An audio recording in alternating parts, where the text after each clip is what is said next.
Ladies and gentlemen, welcome back to the World Championship Series. It is time for the final game of day one as we look to find the winner from Group D, and it is going to be a match between Jaedong and StarDust. On the desk here, I'm no longer joined by Mr. Kim, I'm joined by Mr. Fabry Can, and I'm joined by Jeff In Control Robinson. Hey, top of the morning to you. Good to have you here, Jeff. Nathan, you've been doing a lot of casting. Hope you've enjoyed your day so far. Yeah, I think Canada's been an absolutely fantastic, welcoming place so far. Everyone I've met here has been absolutely phenomenal. Stunning. Absolutely stunning. I literally would rather be nowhere else. I'm glad you guys having as much fun as I've been having, especially during that break. I couldn't contain myself there, Jeff. David Kim is not actually 3 feet tall, but through the magic of Hollywood and some weird... I didn't realize how short he actually looked.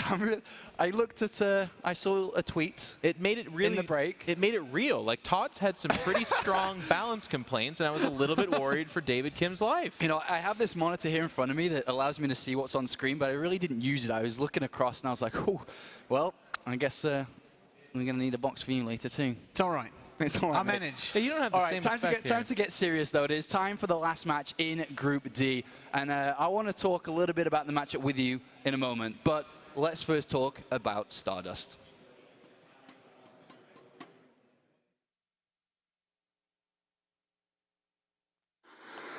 I was losing motivation before, but for now, I find the motivation. So for now, I really practice hard. So because of this game is fun for me. For me, many audience, it's make more hype. Maybe every player same. If you want to play, if you have to play in the stage, every time you have more audience, that make more happy. For 2015, I do nothing until now because I have visa issue and I'm currently teamless. So I just take vacation. I'm on vacation, so I just come back from the grave. So I'm new zombie.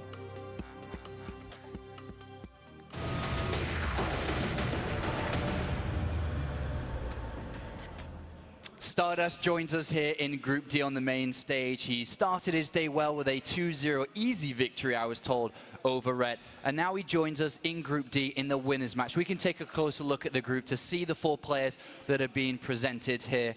But the winners match, very clear, Jaedong versus StarDust, a match that a lot of people wanted to see when you first saw this group, and it will play out here, Jeff. Yeah, this is the big matchup. This goes back. You are an almanac for record. What was the DreamHack where StarDust and Jaedong faced off? DreamHack Summer 2013. Actually, you cast it too, Nathaniel. With Nathanius here. We're all back here. We're all back. But it was a great match. Also, recently, StarDust qualified for I Am Shenzhen, I believe, defeating Jaedong as well. Jaedong later would also qualify, making his way through the loser bracket. But StarDust is in good form. He's in zombie form, apparently, if you ask him. He took that, you know, kind of first season to get his visa sorted out, and now is back in winning form again. Beating Rhett, by the way, not a small task. Rhett is a phenomenal ZVP player, and apparently it was kind of like a cavalier, casual event that occurred over there. He's like, yeah, 15. It was like a little bit of a Lilbo beating. And now here he is. He's facing Jaedong, and he's already beat Jaedong very recently. Yeah, and StarDust continues to regain strength in Nathanius day after day. Yeah, it's been very interesting to follow his progress. You know, I think that's the cool thing about these 2 players matching up is not only do they have that history, but they're also 2 players that competed in WCS throughout the last few years, but also both couldn't play Season 1. So they're playing catch-up with everybody else as far as WCS points go. So having to play each other at this stage isn't even as much about playing each other, but they really need those WCS points more than most of the other, you know, top-tier players that are competing in this round of 16. Well, one of them will make it to the round of 8, and we're about to decide which one it shall be. It's time to introduce the 2 players to the stage. All right, last match of the day here for day one of the WCS Season 2 Finals. I think a lot of people have been waiting for this match. In Group D, a lot of people picking it as the winner's match coming in, and we got it on our hands right now. The first player now for his first time on the main stage. Another great comeback story. Can he move up? He's only had Zergs to worry about in his group so far. He's already taken one down. We'll see if he can do another one to move on to the quarterfinals. It is StarDust.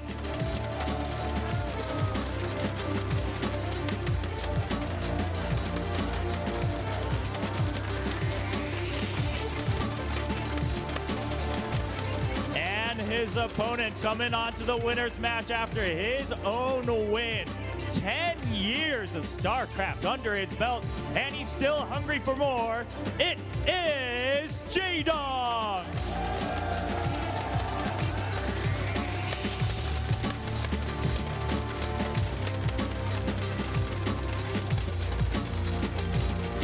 One of these players will continue their comeback story and move on to the quarterfinals tonight. The other has to return for another chance tomorrow. Let's find out. Players, please shake each other's hands, enter the booth, and let's get right to the final match of the day.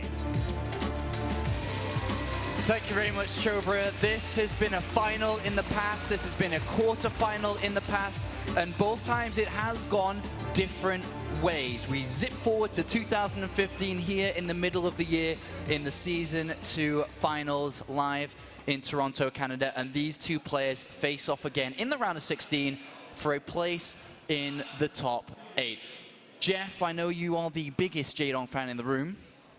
Has he got what it takes? Because he, very similar to StarDust, is in a rebuilding process of regaining his strength after a bit of a break. Does he have what it takes to beat StarDust here?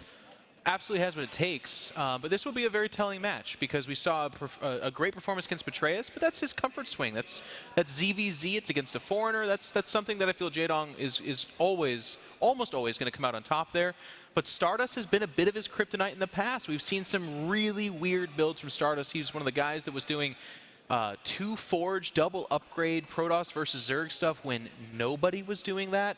If you don't scout him correctly, it could be a Blink all-in, it could be an Immortal all-in, it could be anything. And honestly, if Jaedong's on top of his game, the stage is not going to freak him out, then he can beat StarDust. But it's still a big can, because StarDust he's a wild card. StarDust in 2014 is, well, with Pult at this tournament, the only other player to lift the title out of the 16 players that have traveled here to compete. He picked up the 2014 Season 2 title in the midst of last summer.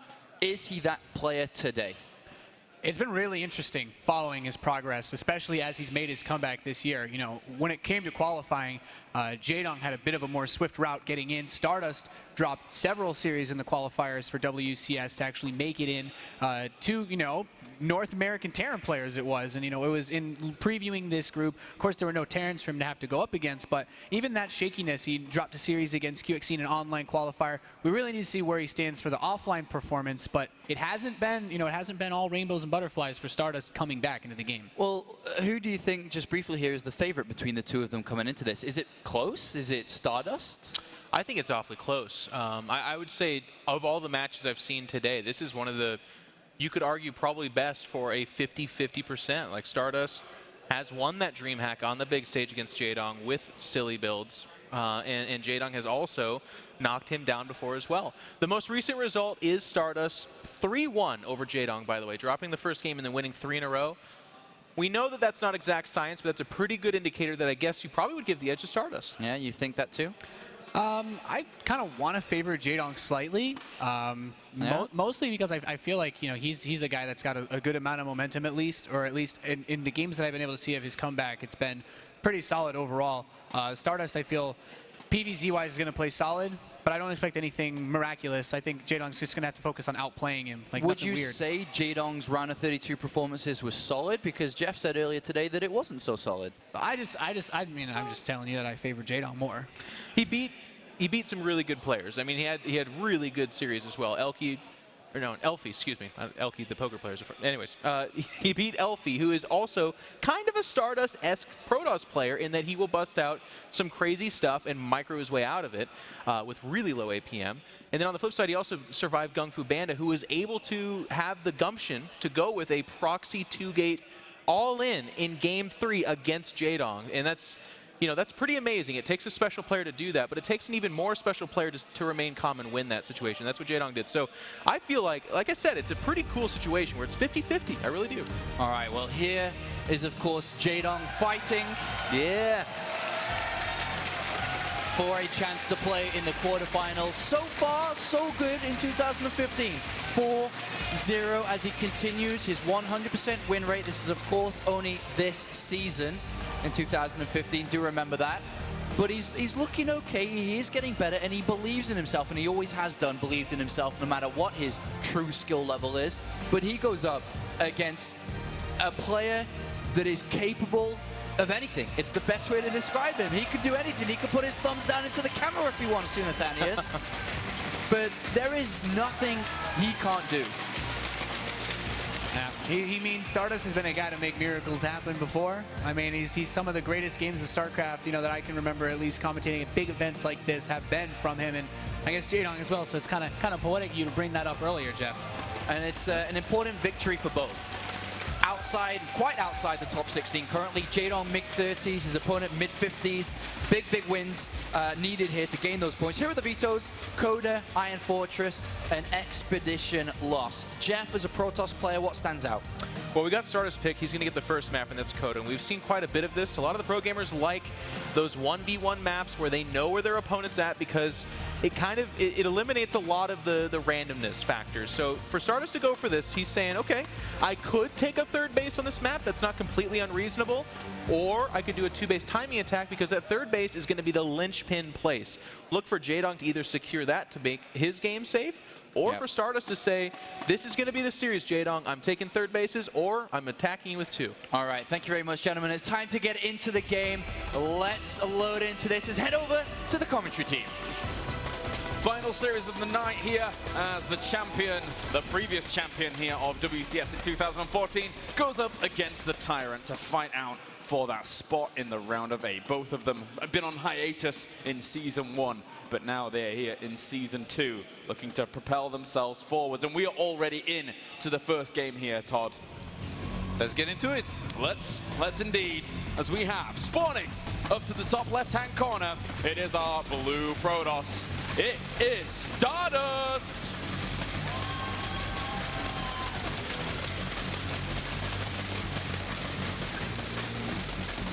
And then down to the bottom right-hand corner, we have our red Zerg representing evil geniuses.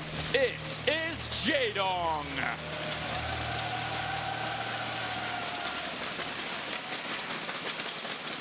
These two played just 4 days ago.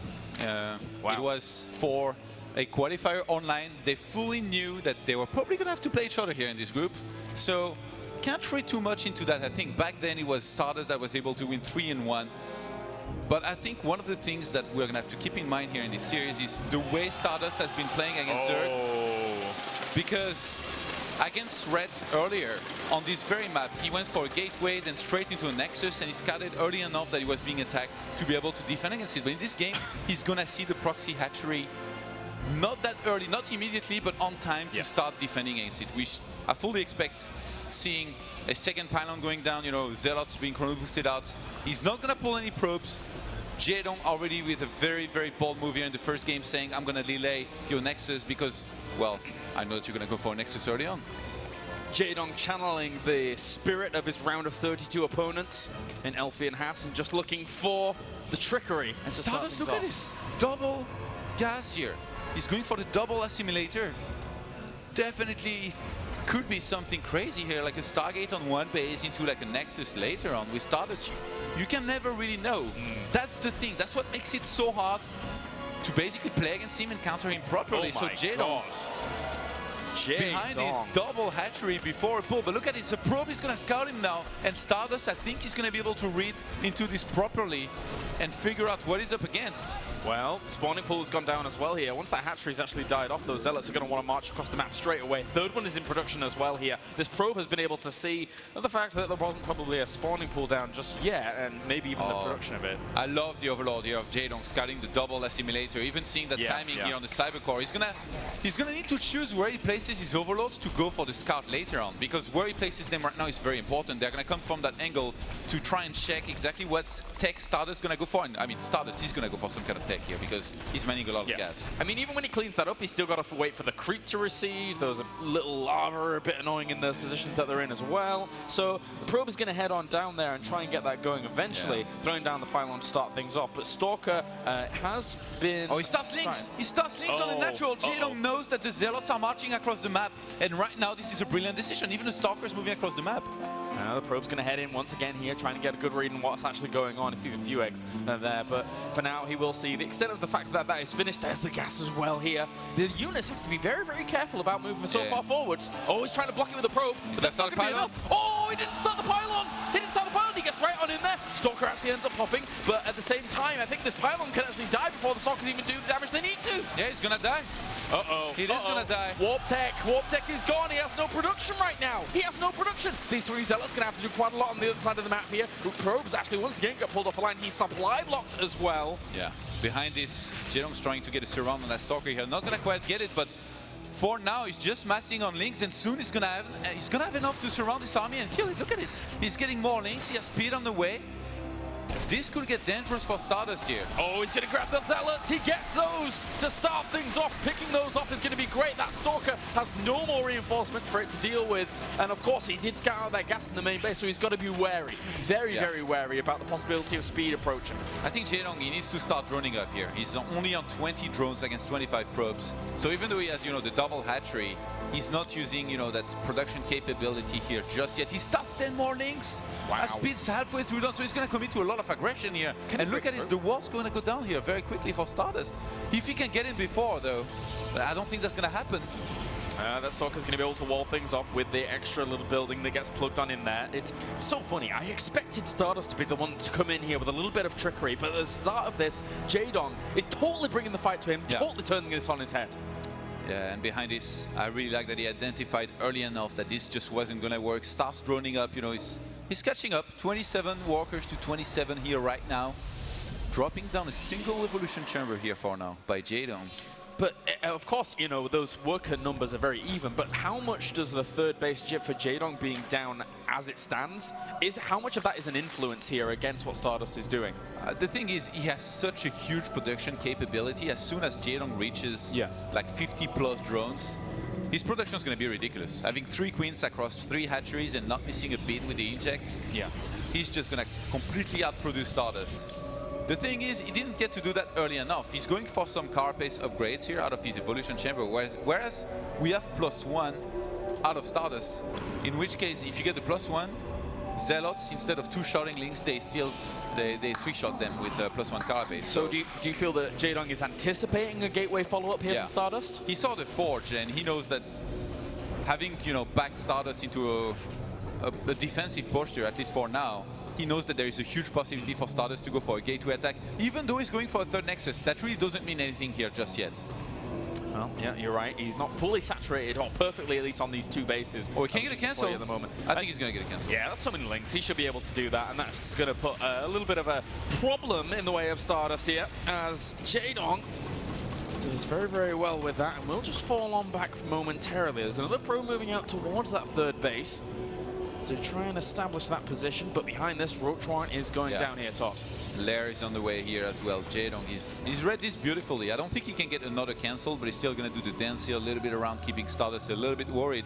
Notice Stardust hadn't sent any single hallucinated Phoenix. He's finally going to do that just now to try and check the main, see how quick the tech's coming in, if there is a Roachwarren, if there is an Evo. And he's going to be able to confirm all of that, but I don't think he's It's going to line up very well with when the lair finishes, so I don't think he's going to scout any relevant lair tech just yet. Yeah, Hallucination. also Jaedong did spread a few lings out beforehand, like during the earlier stages of this game, just to make sure that StarDust wasn't doing anything crazy. With the Twilight Council coming in here for StarDust, this is the potential that we see the baguette style of Protoss. Is it like the +2, the blink, and then just trying to force your way through the middle of the map? Yeah, there is a chance he even skips on the robo, drops down a few more gates, and then just goes for it, you know? Tries to keep it real as a real Protoss here. Oh yeah, of course. Something like an 8 gates, definitely something that StarDust can do, but at the same time, he really doesn't have to. Like, if you look at the economy, he's on 51 probes against 67 drones. That looks a little bit imbalanced, but it's actually not that bad. You know, if he keeps on making walkers continuously, and look at it, the robo goes down now, so I think he's gonna play a little bit more standard for now. The gateways are being dropped in the main. Just 2 extra for now, so it's going to be 7 gates total. I mean, sometimes with a gateway attack, you can sometimes get the robo just to deal with burrow sometimes, right? Yes, absolutely. And Jaedong actually behind this, going for the Spire. We've seen how much he likes those Mutas and how good he is with them. Oh, good force fields actually. Trap some of those Zerglings in. They don't even move. They know they're dead. But at the same time, these units outside are not to be underestimated. They're going to get themselves on top of the Zealots on the right-hand side, left to the at the same time, trading off some of the Roaches for maybe a sentry. Not that much. If Jaedong loses too much here, he's leaving himself basically the possibility for StarDust to just counterattack and try and kill him. And with StarDust being on 7 gates, there is a very, very good chance he's actually going to move out and try and make something happen. Look at this. He's already moving out. Needs to wall off back at home, though. I mean, no links get in. But with this, like when you're going for a Spire, this is not the ideal scenario. Look at this. He gets 7 Mutas. And then Hydra Den and Infestation Pit. So I think he just wants to get a few Mutas to pretend he wants to go for mass Mutas. And then play maybe a little bit more of the standard-ish style with Roaches, Hydras into Vipers. Well, the Observers on the way here for StarDust, and Pylons are slowly encroaching onto Jaedong's side of the map as we kind of suspected this would be coming along. The Blink, the +2, just one Observer, just in case there was that threat of burrow. But now all of this is on creep. He sees it slowly moving towards him. He can set himself up. The Mutalisks, they might try and get the Mothership Core, but to no avail. Oh, he will lose a few Mutalisks for that movement. Yeah, and these are revealed now, so cannons are going to go down in mineral lines. StarDust can warp in Stalkers back at home very easily. Remember. Oh, he recalled back. Oh, wow. Whoa. That's exactly what Jaedong wanted. Yeah. He's going to buy himself so much time to go into more Roach, Hydralisks. He's going to outproduce StarDust quite heavily. And look, the Hive starts. The Hive starts now, so he can go for Vipers very easily. It's the ring around the roses, just like he gave Petraeus basically in that first CVZ game. You know, you just keep dodging the attack until you are fully ready to deal with it. StarDust is supply blocked. With that pylon being sniped in off the map, he's losing some probes now. Jaedong. He already didn't have that many. 49 probes to 74 drones. I think StarDust has to go all in here. He may do. I mean, the Warp Prism will help him out quite considerably with that if he wants to reinforce at the front. Likewise, he could even just try and lure his opponent to the front with the army and then go into the main, maybe with a drop or something like a warp in. But I really like Jaedong's position in this game, and I know that it's risky to say that when a Protoss has this many Blink Stalkers, but he has so much supply. 108 army supply to 89. And for both of these players, this series means quite a lot. Good cleanup there, though, by StarDust. Obviously, both of them really, really want the WCS points, considering they are late to the party here in 2015. He's going to have to blink back some of these units, though, and that will leave the sentries vulnerable at the front, trying to cut up some of these extra Roaches that are dealing a lot of damage to them. He lost quite a few sentries in that battle to start things off, and it will just thin some of these numbers of the Roaches so that the Hydras would be vulnerable here. The Stalkers, Blink Stalkers, critical mass actually blinking on top of Jaedong's army here to try and clean this up. He'll lose a lot of Stalkers, but in the process, he almost killed off Jaedong's entire army. Yeah, Jaedong, huge overextension here, moving across the map like this, attacking up a ramp against a Protoss that has this.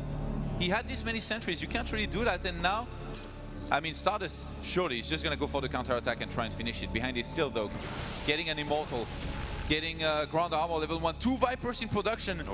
If StarDust pulls back and gives Jaedong a little bit of time, it's going to be so good for Jaedong here. I really think he had to attack here, but he didn't have the Warp Prism to reinforce with his army, so I think he's just going to pull back. Yeah, it was trying to be used for some harassment, but he didn't really get much done there at all. StarDust, he didn't take the gases on his 3rd base, so he can't really tech into anything yet. He's still going to go for it. He knows that he has to go for it, but look at this. Vipers are out now.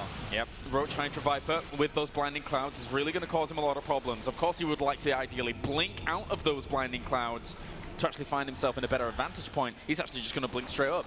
Does he have sentries in that Warp Prism? Is he going to try and force it off? He does have a few sentries there, but I don't know if he's going to be able to engage in time. Yeah, The Jaedong was ready. The blink was on cooldown. He had to recall out of there. There was no other option. He would have been slaughtered because he tried to blink up onto the high ground, and it was on cooldown. This is so bad here for StarDust. Still no assimilators on his third base. He's going for a Dark Shrine. It's almost as if he knew that he was behind already and needed to do something drastic. He even has the Templar Archive behind this, but the DTs are going to be very costly in gas depending on how many he goes for. So I think he's actually going to go on like the left-hand side of the map maybe here, or try to be active along the map while he goes for another drop in the main. Greater Spire is morphing in the main. No Spore actually for Jaedong. He could take a lot of damage against something like a DT Warping in the main. And as much as Jaedong at the moment has the clear advantage in this game, it's hard for him to round it out against a critical mass Blinkstalker's number at the front, who are just going to keep dancing back here against this. And obviously, you've got to deal with this Warp Prism as well, lurking to the right-hand side. That will be looking to dive in as soon as he knows his opponent's army positioning in the middle of the map. Yeah, the Warp Prism's in position here and waiting for the signal here from the finished Dark Shrine, as two DTs were just warped in. Back at home actually for StarDust, not sure why. There is an overseer with this army of Jaedong. If he catches this would be great for him. But actually, they're going to go through the left-hand side. I wonder if Jaedong might spot them. He's going to warp in next to the Greater Spire. He realizes that's a threat. Warping in some Dark Templar. Actually, just Zealots alone. They don't have +3 weapons, so they're not chewing through that Greater Spire as quickly as they would like. And this will be a save here for Jaedong. But at the same time, those 2 Dark Templars heading over to the left-hand side. StarDust is really trying to keep him all over the place, really, at this point. Yeah, Jaedong needs to get some Spores and Spines in his mirror lines because he's going to start pushing drones left and right. He's going for the hatchery. He's going for the big prize here at the left-hand side. This is a big deal. That Overseer is not going to morph in time. He's going to get himself this hatchery. Doesn't even need to bring his whole extent of the army forward. That is lurking in the shadows, though, just waiting. Yeah. I don't think it's such a big deal for Jaedong, though, to lose that hatchery. I think it would have been much better for StarDust to go for drones because the hatchery is just 300 minerals. He's got quite a bit of minerals already. I guess for the gas, it's going to weaken his gas economy here a little bit, but Jaedong's pretty happy with where he's at. I think gas-wise right now he's at almost 2,000. Yeah, he's got quite the bank, just building up slowly because he saved the Greater Spire. The Brood Lords are now morphing in, and with StarDust, he's not ready. He's not ready for Brood Lords. I mean, you pointed out before, not having gas on his third base for so long really slows down that tech production capability. There is no way he's going to get Tempest on time, and without Tempest, the only thing you can do is blink the Stalkers under the Brood Lords. But with this amount of Roaches and Hydras covering them, plus the Blinding Clouds, it's going to be almost impossible for StarDust to win the upcoming fight, assuming Jaedong's just going to morph a bunch of Brood Lords, go across the map and try and fight with a good timing. He's going to have High Templars to work with, though. Yeah, that's quite a few ones. Yeah, so if you can land some feedbacks on those Vipers, shut down the Blinding Cloud, at least that would be nice.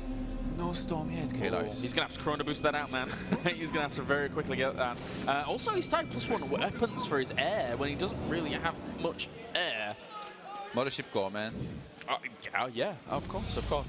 All right, well, Warp Prism on the left-hand side also posing quite a threat. So we're really trying to hit both of these angles, even the Ultralisk Cavern there. So once he gets his composition, Jaedong, it's going to be extremely well-rounded. Very, very powerful. Great defense here, by the way, with the Corruptor. He's going to need to transfuse that. He's going to save that Spire here once again. I really like that Jaedong, he plays so well in the late game. Just in general, not just against Betrayers, you know, which wasn't particularly that long of games, but even here, on that Hive Tech, getting the Ultralisk Cavern, going for Brood Lords, defending against the multi-pronged harassment without spamming static defense. That's something that's really, really difficult to deal with, with the Warp Prisms. Going everywhere. Hallucinated Warp Prisms as well, actually, to try and throw his opponent off. One heading to the right, one heading down to the south. That it was being tracked briefly. StarDust actually dropping in even more gateways here, down in his main. Still no Stargates.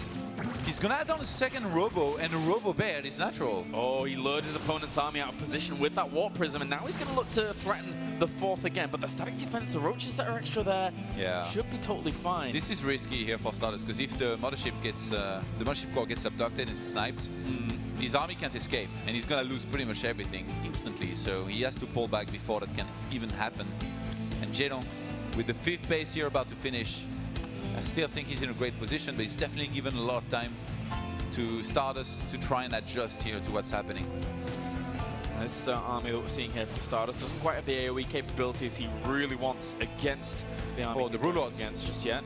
out of position here for a second. The High Templars at the back could be pivotal. I forgot about the Storms that can do quite a bit against this. Warp is him on the left-hand side by StarDust, but he doesn't have enough free supply to warp in a lot of units there and do damage, and there is enough static defense on that base by Jaedong. Yeah, you can't just warp in 2 Zealots or so. It's not really going to work out too Look well. at the production tab. Jaedong's just getting everything. All the upgrades, chitinous plating, pathogen glands, all the +3s, the +2s here for these upgrades on these units. And first target, he's finally going to go down here for StarDust. I think he realizes that, well, he's probably going to have to face quite a few Broodlords, so you might as well start getting ready with some Tempest on your own, of your own. And we saw in the round of 32 Jaedong do this kind of just drawn out PvZ where he gets huge spine crawler walls. Very, very difficult to break, and he looked very comfortable in the round of 32 with this exact same style. He's always been really good at this kind of game, to be honest. I remember an epic game on Alterzim. I think it was between Patience and Jaedong at the Intel Extreme Masters Cologne, where it went, you know, the distance, definitely a very, very long game. Lots of good decisions were made back then already by Jaedong. I think these 2 strongest points, maybe, you know, are his mechanics and his decision making, and he's gonna need pretty good at both here in this game against somebody like StarDust. Look at the Immortals bottom left. Yeah, sacrifice. They're on the mission, man. What else are they going to do, I guess? This is actually very good to just bring down these spine crawlers that are more kind of susceptible to the damage here from the Immortals, and only Roaches come back to reinforce. He needed to get rid of supply, and behind his StarDust, he's actually going to move towards that middle base here, that 5th base of Jaedong, to try and do some damage to it. The Immortals not going to do much more, not even going to take out the hatchery, actually. They kill off a lot of Roaches, of course. Jaedong went into the Broodlords are by themselves. And he tries to drop a storm on some of these units here. The Hydralisk trying to lead the charge with not really much to put for them here, as the Broodlords will continue to slowly push this back. The Blinding Clouds did help. He actually was able to grab the Mothership Core. I think it recalled, but for now, this fight continues on. This Blinding Cloud in the middle of all of this is actually slowing down. Quite a bit of the damage done here by the Stalkers. They will blink on back here, but Jaedong has taken a commanding supply lead at the moment with more Hydralisks on the way and not getting to the Broodlords. StarDust is losing everything, and he's left with only Blink Stalkers here against a lot of Roach Hydralisks. And look at this, behind this Jaedong is getting Ultras, he's getting more Hydralisks. I think he's going to go for the counter-attack and try and finish it. And I mean, he's got so much more army supply, almost double. He sacrificed all the Immortals for a transition towards Ultralisks. This is going to be insane. It really has not much left available. 142 armor supply against 83. These Zealots to the left-hand side, okay, they're killing this base off, but there is enough here for him to deal with it. Like, these Broodlords are going uncontested at the moment. Once the Ultralisks join with them, what is he supposed to do? Yeah, look at the production tab. It's not like StarDust is even getting anything that's really going to help. He's getting some Colossus. He's doing finally the right thing. You know, he's going around to try and abuse the mobility of the Blink Stalkers here against the very slow Broodlords, but I think Jaedong's going to have enough on the ground here with just the Ultras and the Hydralisks to defend against this. Again, losing this hatchery is not really that relevant because he can just remake them. They're not that expensive. Just focusing down the Overseers there, but still quite a few remain. He can't exactly use these DTs as something as a... Actually, he's losing way too many of them. Whoa. Jaedong still on 148 army supply against 63 for StarDust. He wants to finish it. He's just going to fly and march across the map with everything. Look at his army of Zerg. It's just never ending, man. Yeah, there's very little ways that he can actually shut this down. One of them was focusing down the Overseers so that he maybe can warp in some Dark Templars for the defense. He's actually warped in some aggressively here to try and keep the fight on his side, his opponent's side of the map. But even if there aren't Overseers, a few Infestors just popped. So those could easily be able to reveal those Dark Templars as long as you're really keen and on point. This army at the moment, the Dark Templars are chasing it back. They're doing so much damage here behind this. 2 Overseers are going to rejoin this though here for Jaedong, who pneumatized Scarpace, so they got there very quickly. StarDust still on only 65 army supply against 131. There's no way he's going to be able to counter these Broodlords. Though he knew that was his one way to try and quell this ground army, but it wasn't enough. 10 High Templars are warping in over towards his 4th base. The Stalker's going on the counter-attack. He knows he can't save a lot of his infrastructure here, and he's actually trying to morph in a mothership, a proper mothership behind all of this. This is bizarre. StarDust is trying to find an answer, but Jaedong is not going to allow it to him, I don't think. Yeah, Jaedong's defending everywhere. Actually, there's a few Archons that are going to rejoin the Stalkers here on the right-hand side and really help fight well or better against these Lynx, this Hydralisk, and everything that was there. He's going to lose a lot of his bases here. A lot of his probes are going down. 33. The death toll continues on here as Jaedong is ripping apart the economy and ripping apart the bases. StarDust, he wants to base trade, but at the same time, he's getting the mothership in the main here, which might help him, because I don't think there's too many overseers around. There is a few, and I guess there is infestors here to use fungal, but I think a base trade is probably the best shot that he has to win this game. Jaedong really at the moment, considering his round of 32, considering how much practice he Oh, had the mothership! against them. And Oh, he got abducted and he had to cancel. He had to cancel it. A brilliant move, just before he was going to finish as well. Very well done here by Jaedong, and he will slowly now move into the main base. The one last bastion of hope really here for StarDust. He needs to keep everything alive. The Colossi had to just march on out. They can't do anything about this. StarDust is going for the base trade. He still has a Nexus on the top right-hand side, but Jaedong dispatched one Ultra, one Roach, and one Hydralisk, one of everything here to try and get rid of that. And I do think that Jaedong is still going to win this, unless StarDust can make some magic happen, because he's down to a very last few buildings. Actually, StarDust, he has a probe on the map and a lot of minerals. It's on the top right-hand side. Are we really in the situation with StarDust and Jaedong again? Yeah. Is that like 1 or 2 years on? Are we really here again? As Jaedong is trying to kill off the remaining buildings up to the top left and just get some defense set up. Oh, StarDust swapped in some Zealots to try and catch those infestors in the middle of the map. He's going to start the Nexus actually next to this. Oh my God. No, God. it gets blocked. Is that accidentally gets blocked? Okay, so there are still 6 probes. That's not the only one left here. The infestors walking on back. If they can start locking down the Colossi, cool, but at the same time, they would be in range of their beams, and that would leave them as really susceptible to extra damage. He kills. He's starting to work on these buildings up towards the top right-hand side. The main base is sacrificed. Jaedong has very few buildings left. He starts a hatchery where StarDust's third base was earlier. He's just lost 49 drones very recently How here. many drones does he have at the moment? And none. 0 drones? This could be his last building. Oh my God. But he's going to defend it with his life, and he's got a lot of Brood Lords and a lot of army supply to keep it alive. StarDust saw that building with his observer. I think he might just go straight for it to try and eliminate Jaedong. It's happened in the past. They had one game like this where StarDust won it. It was actually with probes. Is that the only building? Is that the only building left? That one hatchery? Yes, that is the only building left at the moment, and he needs it to stay alive so he can go around, so he can get drones. I think Jaedong knows. Jaedong's going to try to catch DCS and Overseer there. Oh, going to abduct some of these Colossi, and if you can bring those down, that would alleviate a lot of the firepower. But look how much damage they were doing. They didn't even get brought down during all of this. Somehow, some way, StarDust might be able to do something here. He needs to focus down these Brood Lords quickly. He doesn't really have that much anti-air actually left available to him. The Archons need to get forward. They need to bring this down. There's not that much ground army left here for Jaedong. I can't believe what we're watching here. 3 Brood Lords are actually left. If these 2 Archons and Stalker are able to kill those off, that might be it. As Jaedong still has an army supply advantage, but he has nothing to deal with the Colossi. I can't believe it. The last Brood Lord goes down. Oh my God.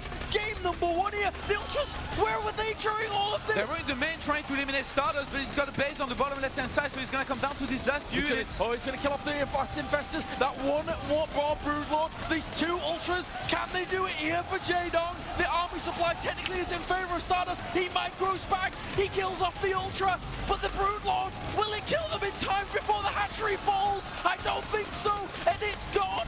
Where is the last building? He got an extractor in the meantime. It's right there. He doesn't realize. He's backing off. He doesn't have the vision. A single Brood Lord is chasing 2 low hit points Colossi. This is ridiculous. He saved the 1 Ultra on very low hit points as well here, Jaedong. Oh my God. I think he might have done it. He got it away. He doesn't reveal where it was. StarDust is mining. StarDust is mining. He has a gateway on the way here. He's got a few probes.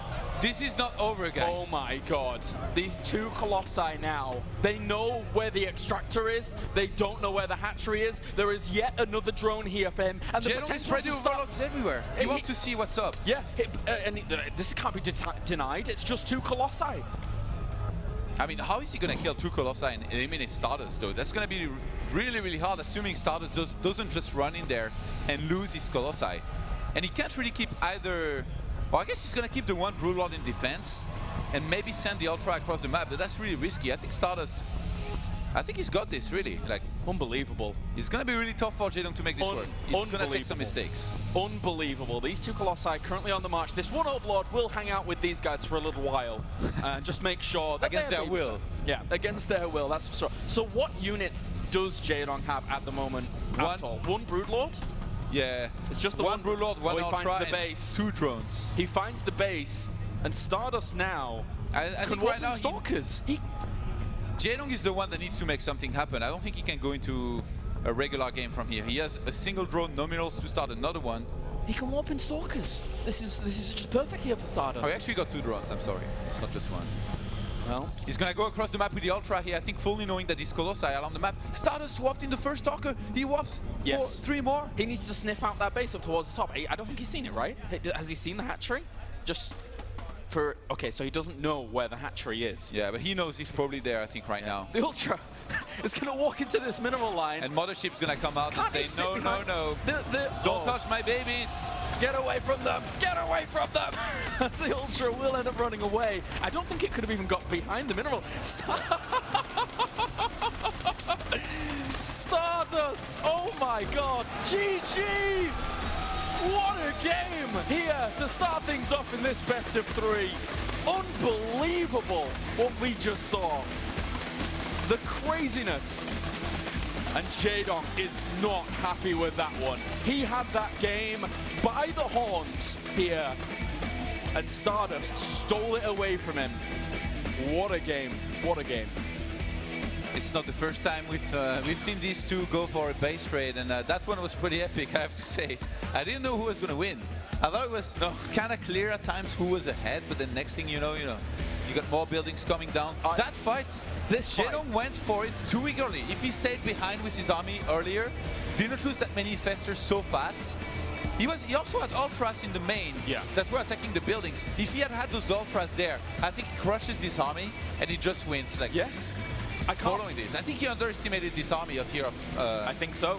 I can't believe how much he really didn't have that many Stalkers and that many Archons, but they were able to eventually get through all of that. And it's thanks in part to the Colossi being eventually able to clean up the Broodlings as they're trying to fight away at those Stalkers and Archons. So what an insane game number 1 we just had here. And the proof is in this. What do you say? What do you say? Crazy, crazy stuff. StarDust, somehow, some way. And we've seen, as you said, we've seen these guys in ridiculous situations before. And it is the Colossus kiting was real. It was. It actually worked. It actually helped out against those Ultras. Sorry, Broodlord. You know what's funny? I think if the Ultra didn't pull back and kept on fighting, maybe he could have killed both of the Colossi. That's a huge maybe. And then finish the game with one Broodlord shooting down probes. That'd be hilarious, but sadly, crisis management is everything in this kind of game, and I think StarDust was just slightly better sooner in this game, and you saw it ended. He finished the game with a very few units. The thing is that out of the 2 players, I think StarDust probably ends up in those situations more than Jaedong. Because of the way in which he plays, because he gets into these ridiculous situations. One thing that I didn't like from Jaedong in the previous game is the way he wasn't making enough static defense at all. And as much as I commended him for it, for being able to defend without it in the first place, when you're maxed out and you have 3,000 or 4,000 minerals, and you're going to be moving across the map with a very slow army, good Protosses, they're going to counterattack.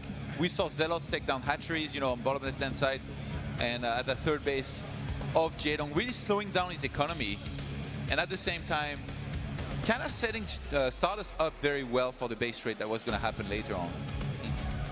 And the thing is, if you cast your mind back to the round of 32, when Jaedong was going for a very, very similar style, we saw him having huge walls of those spine crawlers and spore crawlers that we mentioned before in that game. And that, in a base trade scenario, helps you out tons, absolutely tons. So this has to be a devastating game to lose, though. Yeah. I don't even want to imagine, man. I've had a few of those, and believe me, it's not pleasant when you lose this. No, I mean, you could see the expression on his face at the very end of that. Not happy in the slightest with how that played out. Game number 2 is going to be on Iron Fortress here. As a map where it can be very difficult to take a third base. And every time that I say that, and a Protoss like StarDust or Lilbo is playing, we see a 2 base and big aggression. So definitely one thing to look out for here in map number 2. All right, let's get into it then. Game number 2. We've already had quite the finale here in this best of 3. Jaedong versus StarDust. It wouldn't go any other way than having it end in a fantastic best of 3 as we have, spawning down to the bottom right-hand corner, 1 game up in this best of 3 as our blue Protoss, it's StarDust.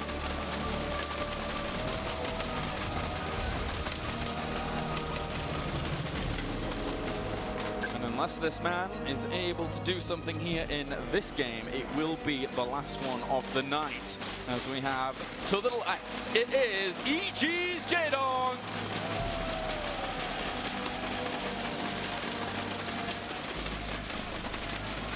With that pylon placement, I kind of expect StarDust to go for a gateway at his ramp, and then most likely a Nexus, probably without a gas, you know, going to some sort of standard opener with a quick scout as well. He's been very fond of those. He's not going to scout right after the gate though. Gonna delay that if he was to go for it. Cross Whereas Jaedong, I really liked his opener in the previous game. You know, he was playing mind games from the very start, and I think he did okay with it. You know, with not just the offense, but well, technically offense. You know, with the proxy and then defense with the Zerglings. In this game on the 4 players map, it's much harder to pull something similar. If you were to go for, you know, for something special that involves a strong early game, maybe it'd be like a gamble Zergling with speed, either all in or like big pressure, which is not gonna go far here in this game. Does Jaedong here just stick to a similar mindset from game number 1, just going for a similar strategy? I mean, again, you know, I have to reference this because it is so prevalent. The round of 32 games that he had on here, he had amazing static defense in the middle and was able to just kind of vanquish his Protoss opponents that are of a similar ilk actually to StarDust. What the first game showed us is that even though sometimes he reveals, or like he, to some extent, he has to be revealed. You know, he was scouted by the Phoenix hallucinated, and the Spire was spotted. I'm not sure if he adjusted or if it was his plan from the start to go into Roach, Hydra, and then Vipers behind this, but he did it super well. So either way, I think, you know, to keep on not just adapting but also mixing it up is going to be very important here against somebody like StarDust, who also can set up the pace, you know, himself in the series. And it's actually not a super, you know, super greedy build here by StarDust. You know, he did go for the decently quick core and gas with all of this. So still a chance he, you know, goes for something like 3 more additional gates, sometimes 4 more additional gates. The standard usually going to be just 2, with which you can either play offensive or defensive with. Well, sneaky probe heads up and now, and we'll find actually this base up towards the top left. And he's hiding the links. I was actually expecting a triple hatch opener from Jaedong, to be honest with you, but I guess after, you know, StarDust being who he is, it's a bit more of a risk, it's a bit more difficult. StarDust cannon reds in one of the games that he won. Okay, never mind them. And then, if we're speaking about those games as well, moving on from Cannon Rushes, what else was StarDust doing? Because obviously I was a little bit busy doing other games going on. Yeah, in the game that he went for a Cannon Rush in, he was, because, well, the gold base was taken, so he probably thought he didn't have a choice, and behind this he went for like the Stargates, some Void Rays, was actually really weird from what I heard, and then made a lot of Blink Stalkers and got an insane engagement, kind of like he got in the previous game, if you think about it. Because like I really don't think he was in a good position when that happened, but he's just Jaedong going across the map and going up that ramp and like perfectly getting force fielded away, put him already in a bit of trouble. Whereas he shouldn't really have been. Oh, trying to slip on by and... oh, that's really good for Jaedong to force that force field. Yeah. No hallucination for a very long time on that first sentry. Totally true. I'm surprised he actually did out of the force field. The sentry was going to finish it off anyway, but... The panic force field, man. Guess so. We've all been there. Oh yeah, oh yeah. Most of us actually miss the force field, don't even kill the link, it gets in, and then it's like, oh, it's a disaster.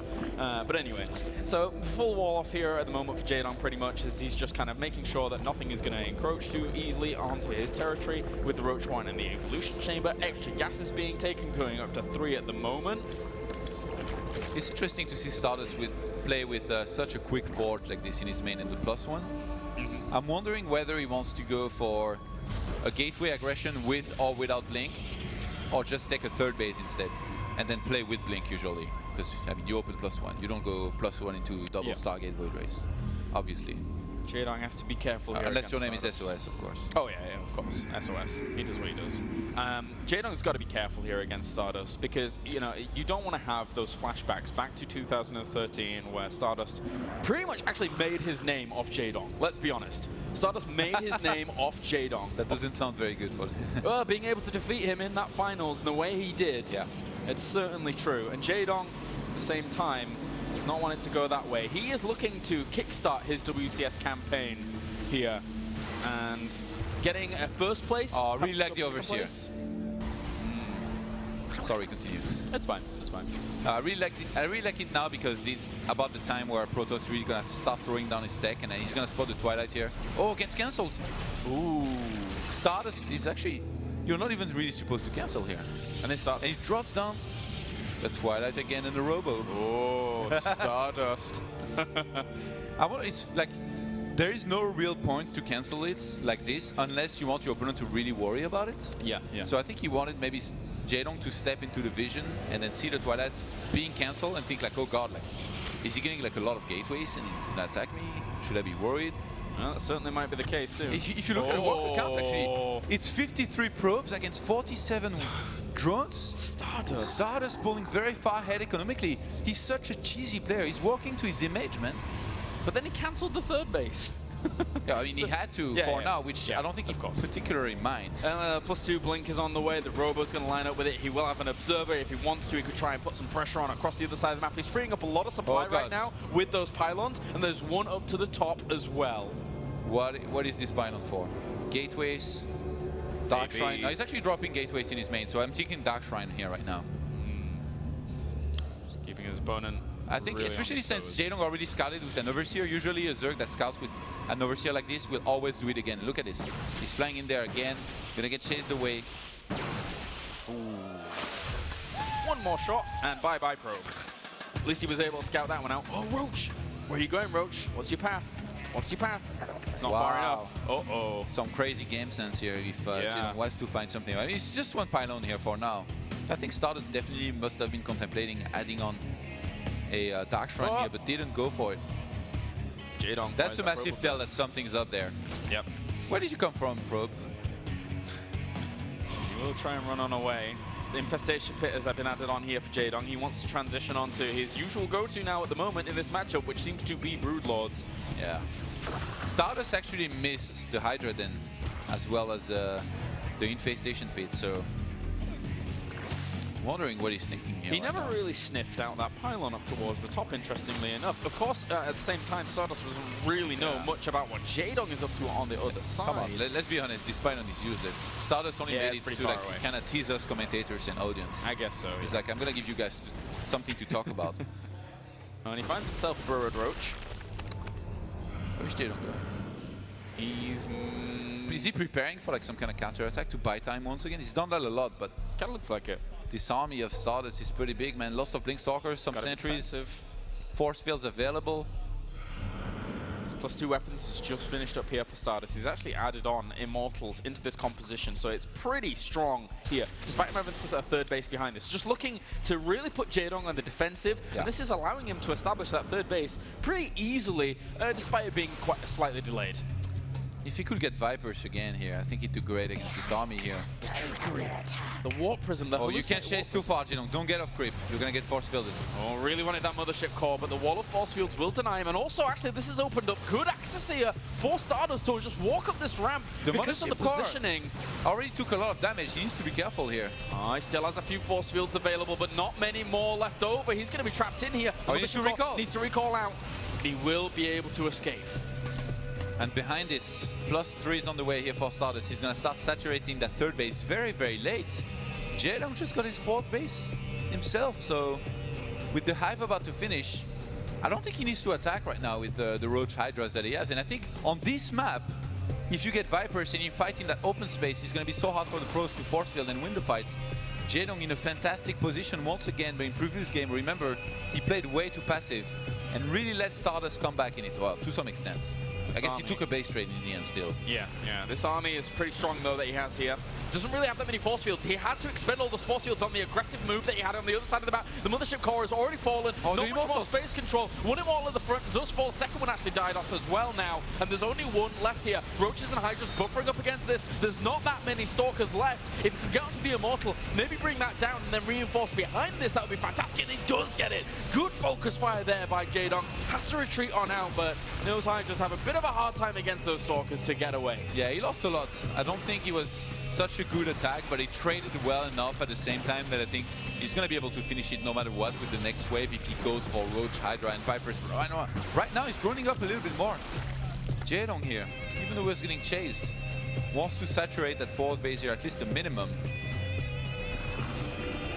Now with the Vipers out, this will put another big hindrance here to him. Zealots have actually walked up to the top right-hand side, and we'll head off toward the third base here. There is some overlords around, so I think Jaedong's going to be able to spot this, which is nice, because the easier you defend it, I mean, it's just minerals being thrown at you for nothing. And 400's worth, it's not really the best of investments here for starters. He's actually got a lot of minerals in the bank at the moment, and he's only at 130 supply here.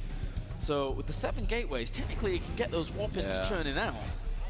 He's only getting gateway units and immortals, which in the previous game he actually transitioned from at some point, you know, later on with the Dark Shrine and Templar Archive, but so far in this game hasn't quite done that. Jaedong again in a very, very good position here, I think, but he cannot be too passive. That's really what cost him the previous game, I think. Don't want to be in the 10th spot where you're just not finishing off the game and start allowing your opponent to get back into things. Stardust with the 4th base on the way. If that got up and running, he could be in a much, much better spot. But Spire is actually quite late for this game, I would say here, Todd. Well, what's going on? Why is there only one Viper there? It's like the chosen one, man. The hero Viper. I see. Well, Blinding Clouds against this army, pretty good, especially against the Immortals. They have a bit of a harder time getting out of the Blinding Cloud compared to the Stalkers, but they are slightly spread. I think Jaedong's going to go for it. Force fields. Oh, no. That's probably not the best way you want to go in there at all. He actually sacrificed a little bit of his army. The Blinding Cloud isn't doing anything up to the top here, as it was negated, it was evaded. And at the same time now, StarDust, I think he's in a really good spot to defend this. This is not the biggest of armies. He's actually walking into the Blinding Cloud. Doesn't want to take the engagement just there yet. As one of the Immortals got very close to dying off, will actually go down. The Roaches and Hydras still doing quite a lot of work. Stalker flying up towards the top, trying to cut down some more of those isolated units up towards that point. And Jaedong has tried to kind of volley everything that has gone on, but the start of the engagement didn't work out as well as he would like. Yeah, but he traded here once again. He killed quite a few Immortals. Behind this, StarDust has a lot of Blink Stalkers and Immortals, though, with the 2 that he has. Transferring probes right now from the main into that 4th base. 4 base Protoss against 4 base Zerg. Well, not very good for the Zerg here right now, but StarDust is donating a few units here, not really achieving much. Not too much. Blinks on back, kills off just a unit or so. Finally going for the Templar Archive, as well as more upgrades. Upgrade-wise, I mean, he's done a great job. He's 3-1 right now against 2-1 of the Zerg player. Charge was researched. And I think if StarDust gets a bunch of High Templars with Storm, he's going to do great against this army. I mean, even without so far, he's been doing really good, but I feel like it's more Jaedong's fault than anything. He didn't make enough Vipers. Just the one. He's still just one Viper. Why would you go high for just one Viper? It seems like a waste. Not sure, but regardless, if he does land good Blinding Clouds, he should be okay. That's actually a pretty aggressive blink forwards there to kill off only one Hydralisk. He's going to lose a few Stalkers in the process. 2 or 3 went down there. Don't do it, Jaedong. Oh, no. Wait a minute. There's actually even force fields here available. He's actually walking almost to his death here. That's a Blinding Cloud over to the right-hand side, negating some of the damage. Actually pulling forward one of these Immortals. But at the same time, he's sacrificed so many units for that. He's letting StarDust back into this game. He's losing a lot here, but he's still ahead in supply, taking for Greater Spire now. We've seen how good Broodlords can be, but also how bad they can be with their lack of mobility. But on this map, I fully expect Jaedong to this time go for the full-on fight and really not give a chance to StarDust to basically go for another base trade. Is StarDust not gathering good momentum for himself here, though? I mean, yeah, the Warp Prism dying, a good denial there by Jaedong, but on the other side of the map, Dark Shrine plus 2 armor. Does he know about the Greater Spire? The Dark Shrine is actually really scary. I don't think so. Oh, he does. He does know about it. Oh, yeah. Right. He had an observer around, I guess. So that's what he was looking for. So It's going to be interesting to see how StarDust wants to counter this. Know that he actually knows about it very early on in this game. Does he want to keep on playing around with the mobility that he has? Does he go for Tempest? I don't see any Stargates. No, not at all. And those more from just on the edge of the observer's vision. He might not fully see that. Like, it's sometimes you don't like check that spot if he's controlling his army down to the left-hand side. Yeah, Jaedong needs more static defense. We've talked a lot about this, but with the Dark Shroud on the way, with Zealots being sent everywhere, he's gonna need way more static defense than he had in the previous game. Just gonna head up towards this fourth base. Whoop, doesn't want to go up there at all just yet. Zealots still being annoying up towards the left, and now seeing this extent of Broodlords, you're gonna have to back off and you're gonna sacrifice this small clump of this army of the sentries as well as the Immortals. It's a little bit difficult for them to get out. Oh. This attack is going to be really strong here, even though it's just one single Viper. Gets the abduct on the Immortal here, Jaedong. Oh, he might just position himself behind the middle line of that fourth base here and shoot the probes away from very far. Yeah, difficult to deal with Broodlords from that point, but it looks like he may just go for the jugular. He's getting some static defense. Spores and spines being added on every single base here by Jaedong. He learned from the previous game. He knows what he has to do better this time. Yeah, he needs to keep this series live. Wants to move on to the round of 8 in first place. It's such an advantage to have over a second place finisher from one of the other groups here. Storm is finished, guys. Oh my god, these Roach and Hydras. They're actually going to take quite a lot of damage if he thins out the numbers on the ground. Maybe the Stalkers can clean up. Dark Templars coming in from the back, though. Dark Templars coming in from the back. There's no Overseer here, I don't think. He was sniped, I think. I think there was one. He must have sniped it.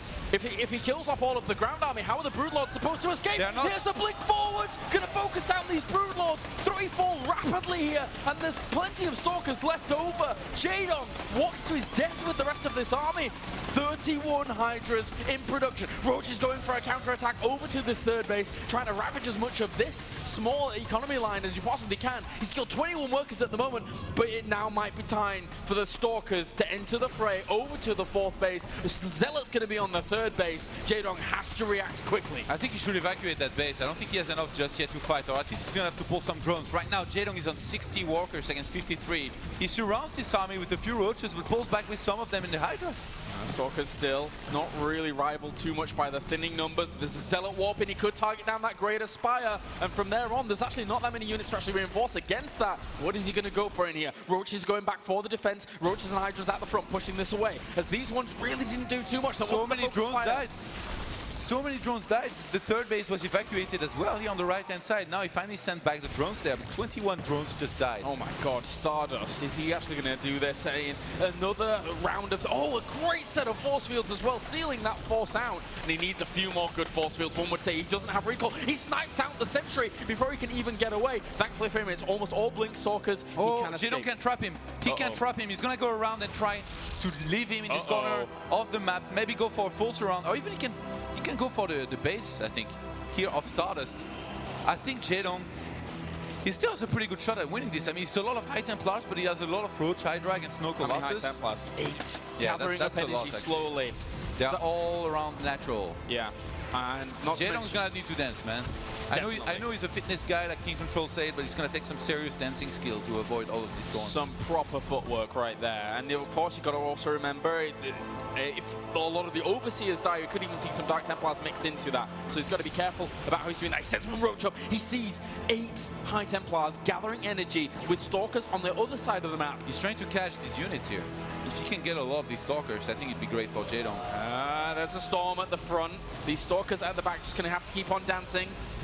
And just needs to back off. This There's is a not really that much tense support moment here for StarDust. If Jaedong had gone for the full surround on these High Templars, I think he would have been able to trade well enough. Oh, he's getting good trades, though. He's getting good trades. He wants to Overseer? to right, looking to get the Overseer. There's still 2, though, available to him. He sees the Dark Templars in. He's going to try and babysit these Overseers, making sure that they can't get blunk towards, but still gathering energy on those High Templars that did not die off in that previous engage. Both of them are really only mining from one base here. But StarDust has quite a few more walkers here alive, so definitely going to be a little bit ahead in income. Warp's in even more high Templars. He's got a lot of gas income. Oh, Blinding Cloud was added on at the front here, slowly forcing him into a better position for this engagement, but that's a lot of Stalkers. The Storms are going to end up pushing this back as well. A supply advantage here for StarDust, though. A supply advantage. More Storms come down here as he still has 6 high Templars available. The blink forwards here from StarDust. GG! 2-0 to StarDust. He advances on to the round of 8 and gives Jaedong the thumbs down, advancing on.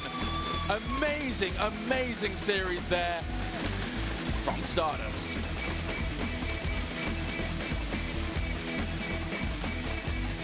Going for the classic StarDust chit-chat post-game. You did good, but not good enough, mate. Well, congratulations to StarDust, obviously. Jaedong probably a little bit devastated by that loss there. He's still in it. Yeah, he is still in it, but he would have liked to have wanted to move on in first place. Without further ado here from the casting desk, let's hear from our winner. Advancing on, it is StarDust. That's right, your first winner of Group D. It is StarDust moving on to the quarterfinals. Yeah, give him another big round of applause. It's been a long day for him. Listen, just like Jaedong and a couple other players, you're a little bit short on time to get more WCS points. You had to take a break in Season 1. Just how important is it for you to win this weekend? Currently, I have a 5% chance to advance BlizzCon, so it's kind of impossible thing. So if I fail the WCS this time, maybe my chance is maybe under the 0 maybe, then it means a lot. And currently I'm teamless, and if I wanted to go foreigner tournament, I need to I need to pay a lot, like flight or something, so it means a lot. All right, well, a very meaningful weekend here for StarDust, and you're starting it off very well, going #1 in your group. Now, your group was full of Zergs. All you have to prepare for, at least the round of 16, is PvZ. But how much does that matter? I mean, in the end, if you want to win, you have to prepare for all your matchups. I have 3 Zerg only in my WCS group. That's good for me because I can hide every strategy versus PvP, PvT. So at least I advance round quarterfinal, and I'm in great shape. All right, and of course, the big question here. So far, we've had some other great players moving on. We have Hydra coming back for revenge, Polt defending his title, and Little Bao trying to prove something. Why should you become the Season 2 champion? Maybe no reason, but I try my best, and I really wanted to go BlizzCon. Then the WCS champion is the most valuable way to BlizzCon, so that's why. All right, well, give another big round of applause for the man who's vying for a spot at the Global Finals at the end of the year at BlizzCon. That's it for all the matches today, folks.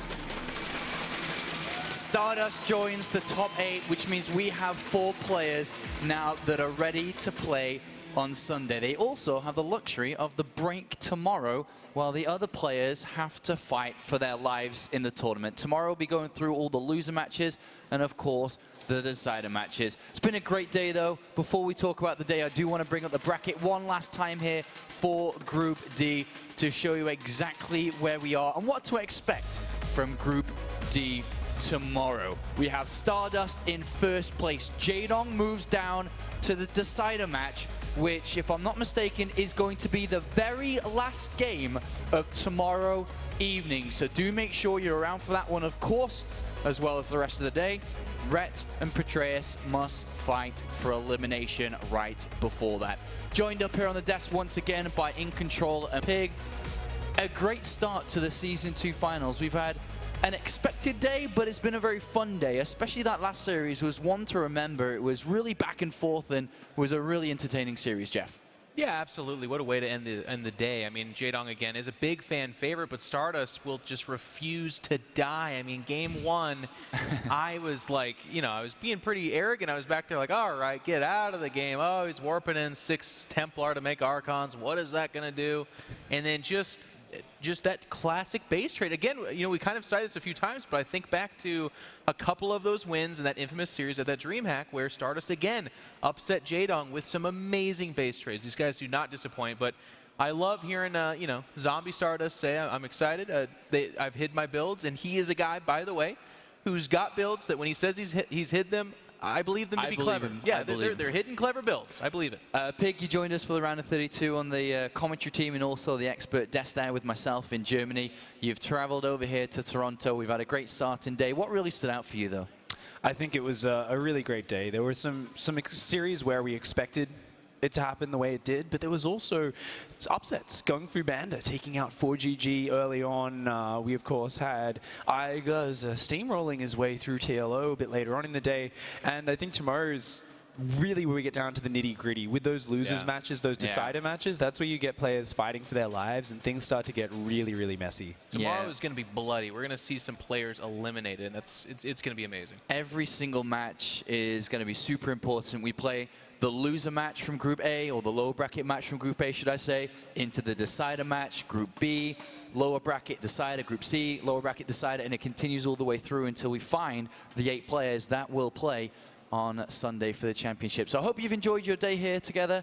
It's great working with you again, as always, in control. Happy to be here, my bigger, better friend, and of course, always good to have you here with us, Pig, for again, and we'll continue this tomorrow. The notorious PIG. Notorious PIG. Piggy Smalls in the house. Thank you very much, gentlemen. I'm going to hand it over to Chobra to close up the evening. Thank you very much, gentlemen. Yeah, really, what a day it has been. We already have 4 players moving on to the quarterfinals, and really great names at that. We already discussed with StarDust. Hydra coming back for that revenge. Polt trying to defend yet another title here in the WCS Premier League. Little Bao going for his big debut on the big stage. And now StarDust just trying to get to the global finals at BlizzCon at the end of the year.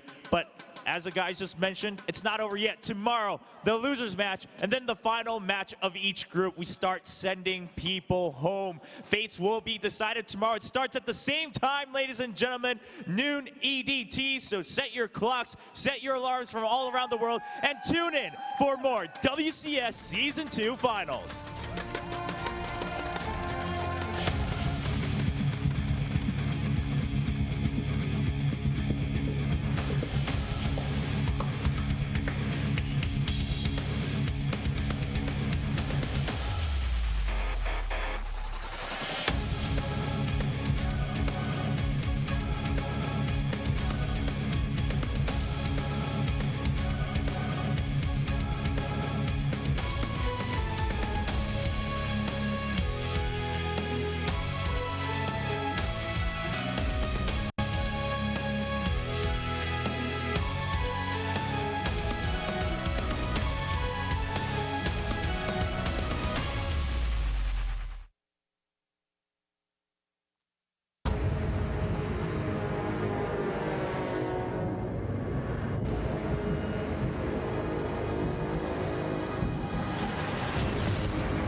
One game away from the crowd.